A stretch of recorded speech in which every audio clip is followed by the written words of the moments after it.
తిరుమల తిరుపతి దేవస్థానం దర్శనం అర్జెంటుగా చేసుకోవాలనే వాళ్ళు 10,000 రూపాయలు పెట్టి టికెట్ తీసుకోండి.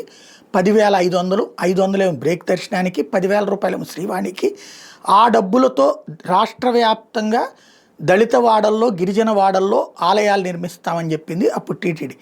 అలా వచ్చినటువంటి డబ్బులతో జగన్ టైంలో 4,111 ఆలయాలకి నిధులు మంజూరు చేశారు.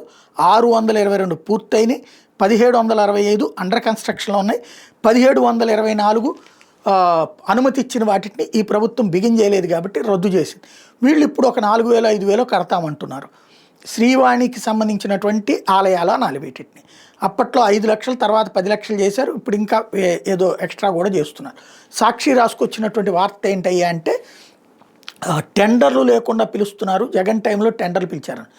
జగన్ టైంలో కూడా నాకున్న అవగాహన మేరకు 2-3 సంస్థలకు అప్పచెప్పారు, అట్లాగే స్థానిక ప్రజాప్రతినిధులకు అప్పచెప్పారు.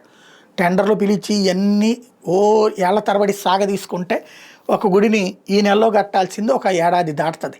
అదే టెండర్లు అక్కర్లేదు. కాకపోతే ఆ కన్స్ట్రక్షన్కి అయ్యేటటువంటి కాస్ట్ ఎంత ఇస్తున్నారో అంతతోనే కడతారు. ఇక్కడ ఆ పైన డబ్బులు వాళ్లే వసూలు చేసి కడతారు. చాలా చోట్ల శ్రీవాణి డబ్బులు వీళ్ళు 10 లక్షలు ఇస్తే అక్కడ 20 లక్షలు 25 లక్షలు అయినవి ఉన్నాయి.